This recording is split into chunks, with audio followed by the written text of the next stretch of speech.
Welcome to the Information Security Forum podcast.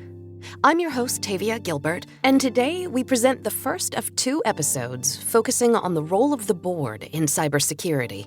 ISF Managing Director Steve Durbin, as always, is in the studio with me today, and we're going to be discussing how often CISOs should be meeting with the board and how CISOs can be more effective in communicating and in meeting the security needs of their business. Steve, I wanted to have a conversation today about the board. We've had a number of conversations over our time together about the importance of board buy-in into cybersecurity, but I feel like it continues to be an area that needs reinforcement and a revisit.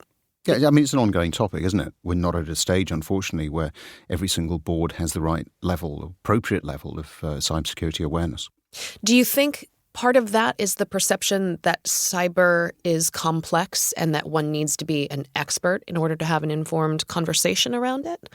I think there is some of that. And, the reality is that it is complex. Certainly, if we look at it from an IT security standpoint, I wouldn't expect a board member to fully understand some of the implications or intricacies of technology and how it all comes together. But I don't think that's a role. I think that it is about setting mood, it's about setting policy, it's about being aware of the implications and making the right risk-based decisions. That's, for me, is the role of the board, setting the tone, leading by example, all of these sorts of things. To do that, you don't need to understand the technology. You just need to understand what cyber is doing for your business and the impact if things were to go wrong. So those are the important pieces for me. Why is it not enough for an organization to hire a CISO and have that person report to the board periodically? Why is that not enough due diligence? I think one of the challenges that organizations talk to me about is that there is a gap between, it's a language gap, it's an understanding gap, between perhaps the sorts of metrics that a CISO is using, the language perhaps that a CISO is using, and the way that a board views the world. If you think about an average board meeting, for instance, the amount of time that they have available to cover particular issues is very, very small. And so, there's a need for a high degree of precision. And I think, therefore, that the board's role is to set very clearly what the performance indicators, metrics that they want to see should be. The CISO's role is to provide the input on those and to really provide the advice and guidance and steerage along the way. Now, for a board to do that, of course, they have to understand the role that cyber or technology plays in their business. And that has to be done in the language of the business. Now, for me, there are some lights at the end of the tunnel, if you like, in that every element of business is increasingly dependent upon technology.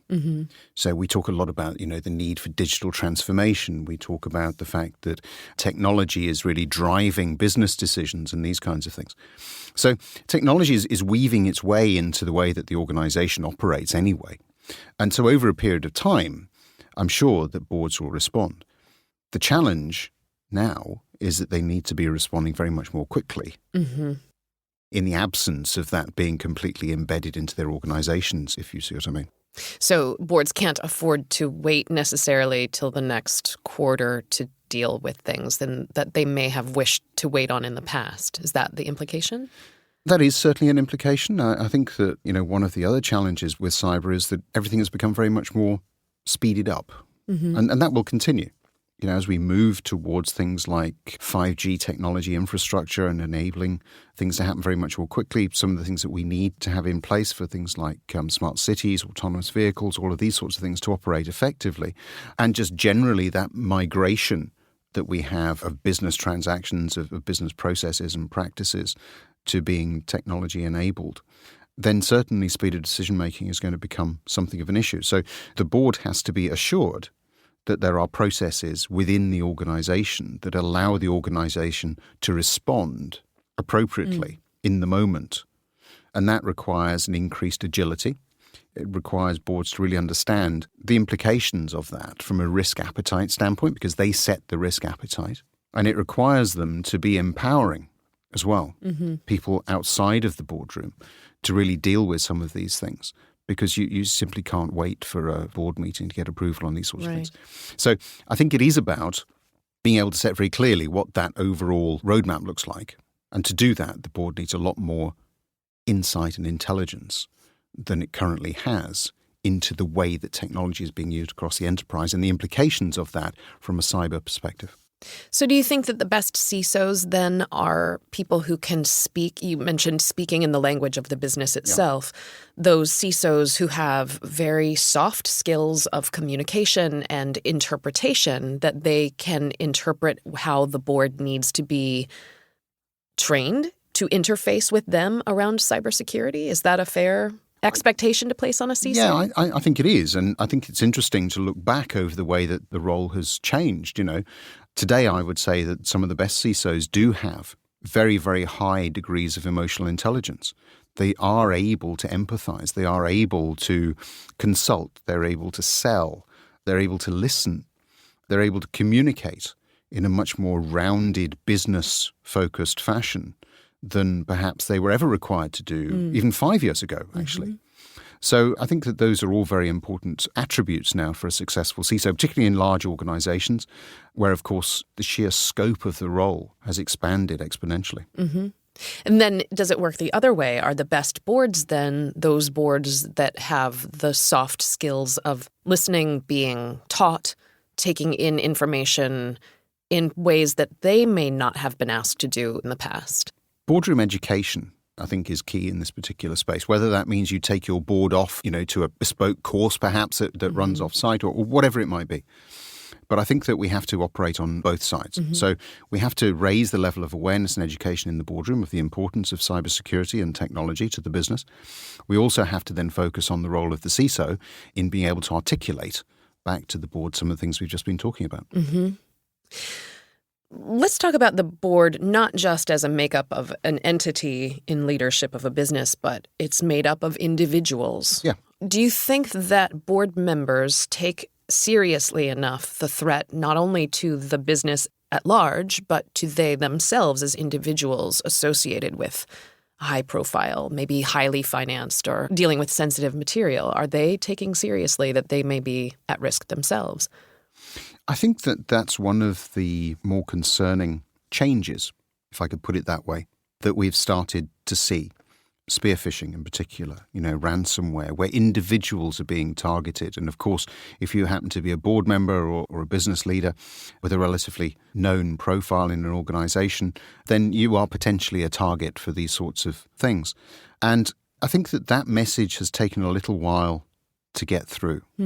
That's despite the fact that a significant proportion of all cyber attacks begin in some way, shape or form with phishing.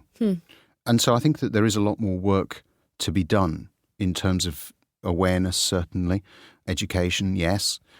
And really, I think laying out some pretty basic and understandable and realistic guidelines for board members. I mean, we can do a number of things from a technology standpoint. So at one end, what we can do is we can issue board members with lockdown iPads, for instance, so that they're receiving their board papers on a particular device mm-hmm. that is specific to an organization, where the IT department is taking the responsibility then for protecting the data that mm-hmm. sits on that iPad.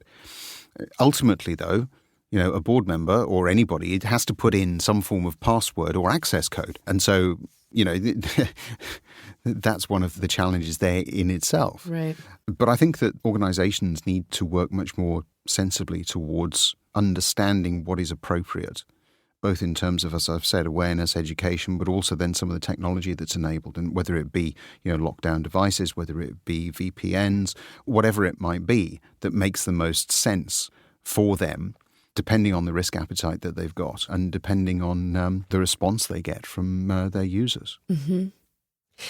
I have done some research that indicates there's a bit of a disconnect. So my understanding is that while the majority of businesses and nonprofits do recognize the importance of cybersecurity, that high percentage does not reflect in the organizations that have specific policies around cybersecurity. Mm-hmm. Why the disconnect? I mean, the obvious answer is organizations can implement policy, but why would an organization understand the importance of it and then not take action to ensure that there's a policy that protects their business assets? Yeah, I think there's multiple reasons for that. It's unrealistic for a board member or for boards in general, I think, to have visibility over every single policy that exists within an organization. So it may well be that in certain instances, that is being delegated down to a level where perhaps a policy doesn't exist for a variety of different reasons. I think that what is important is to step back from that. And for businesses of all shapes, sizes, and geographic spread to be saying, what is it that we're trying to protect here? What is the importance of the information? Because you have to start small. You can't, protect the whole organization. So you have to identify your critical assets. You have to then create policies around the protection of those first and foremost. For some, that's relatively easy. If you happen to be in a highly regulated environment, then an external source is going to be telling you what you have to be protecting, what you have to have as a policy, and so on. If you're not, it's a little bit more tricky, and some organizations, may prefer certain standards or frameworks over others. And so I think it's quite a complex issue. I mean, my first reaction to that question was, well, why wouldn't you have a policy? I mean, it seems pretty obvious. Right. If you're an ISF member, then certainly you can refer to the standard of good practice that gives you all of that. And so I suppose from my position, it's a little bit startling that some organizations don't have it in place. But when you think it through, perhaps it isn't so much, because again, it points to this disconnect that exists between the running of the business and what, for perhaps still some organizations, is viewed as being a technical issue. Mm-hmm. And so therefore, that's something that the technical people deal with rather than the business as a whole. And that's certainly one of the misconceptions that we need to break down. Right. Well, let's talk about best practices. If a board wants to protect their assets, then they make backups. And then they're okay, right? Right? Yeah, I mean, in theory, yes. I think that businesses run on data, don't they, to state the obvious. And so what you have to be doing, if you're looking at how to recover from some form of breach or attack, denial of service perhaps, is how are you going to preserve access to that data and the integrity of that data and the confidentiality of that data. A lot of organizations are moving fairly rapidly to the cloud for storage, and that makes perfect sense. Businesses of all sizes, not just small, but major organizations. Large ones as well. I mean, there's research, I think, from Gartner that points to a number of enterprises closing down their own data centers over the next few years and moving to a much more agile environment.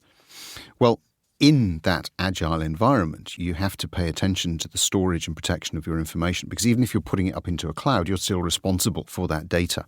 And so I think what is important is to think about the day that you hope doesn't happen, which is when either a cloud provider is sabotaged or taken down, the data becomes corrupted, or you simply can't have access to it. And there are a number of different reasons why that might take place. Or, of course, if you put it into the worst scenario, perhaps, that we're seeing a ransomware attack. We saw the damage things like NotPetya could do, WannaCry, and so on. So those are the scenarios that you have to be planning for as a board, as an organization.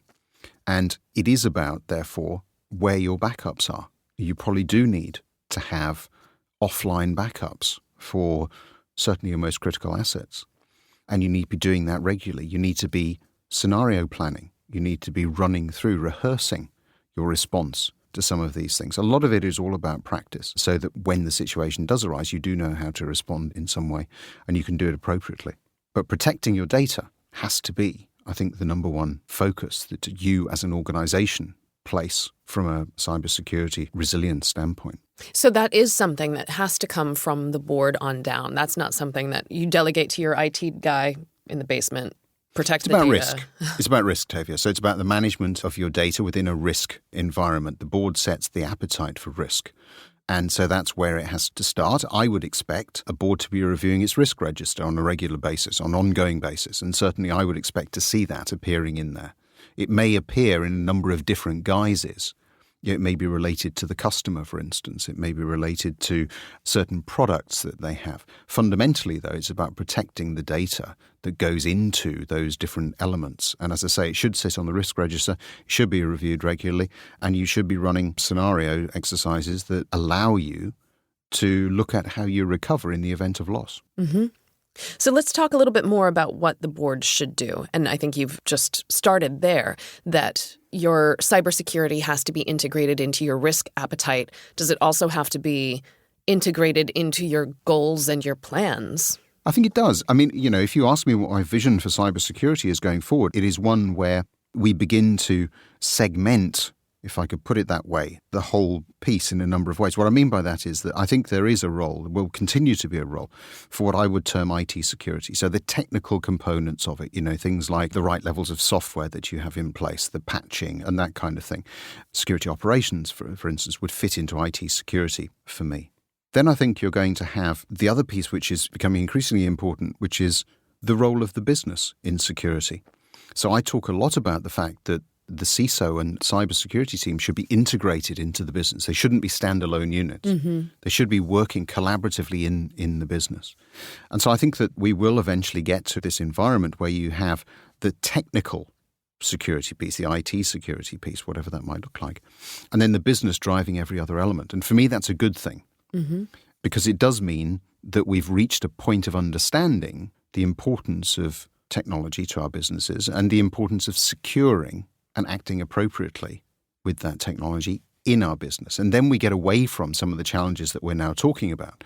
Because if we're talking about how we're going to expand a product line, of course we're talking about cybersecurity. Mm-hmm. We want to understand where our third parties are. We want to understand what levels of security they have around some of our blueprints, for instance, around some of the way in which our manufacturing operations might be working.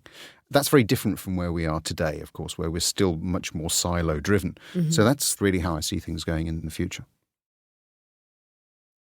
Thanks, Steve. We appreciate your perspective on this, as always. Next week, let's talk about the skills shortage and the role the board can play in addressing that, as well as the board's evolving role as cybersecurity and technology become further integrated into all levels of business. In the meantime, listeners, if you're enjoying this podcast, not only do we hope you subscribe to it, but we'd love it if you'd share it with other people you think it would benefit. And please visit our website, securityforum.org, for research, practical tools, and guidance that address current topics and are used by ISF members worldwide to overcome the wide-ranging information security challenges that impact their businesses today. We're on Twitter at Security Forum if you want to reach out through social media. We'll be back soon with another episode. Thanks for listening.